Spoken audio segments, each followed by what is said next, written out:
Hi friends, சரிகமபாவை யாருக்கெல்லாம் பிடிக்குமோ அவங்க எல்லாருக்கும் கண்டிப்பாக விஷ்ணுவர்தன் அண்ட் மோக்ஷிதா இவங்க 2 பேரும் கடந்த வாரங்களில் ஓல்ட் இஸ் கோல்டு ரவுண்டில் பாடின பர்ஃபார்மன்ஸை கண்டிப்பாக பிடிச்சு போயிருக்கோம் அப்படின்னே சொல்லலாம்.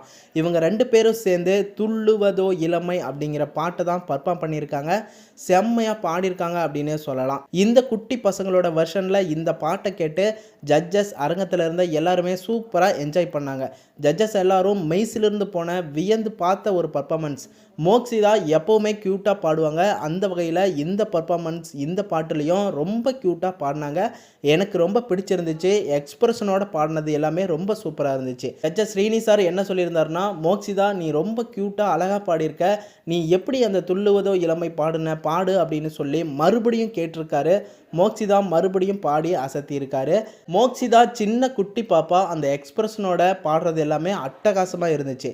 விஷ்ணுவர்தனும் சொல்ல வேண்டியதே இல்லை, எப்போவுமே அட்டகாசமாக பாடுவார், அடித்து தூள் கிளப்பிடுவார் அப்படின்னு ஜட்ஜஸ் சூப்பராக பாராட்டியிருக்காரு. ஜட்ஜஸ் இவங்க 2 பேருக்கும் பாடி முடிக்கிறதுக்குள்ளேயே கோல்டன் பர்ஃபார்மன்ஸை கொடுத்துட்டாங்க.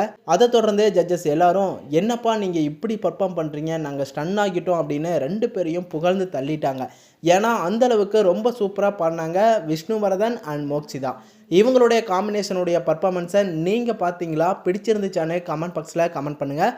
தொடர்ந்து அடுத்தடுத்த வீடியோஸ்க்கு நம்ம சேனலையும் சப்போர்ட் பண்ணுங்கள், சப்ஸ்கிரைப் பண்ணுங்கள் அண்ட் பெல் ஐக்கனையும் கிளிக் பண்ணிக்கோங்க.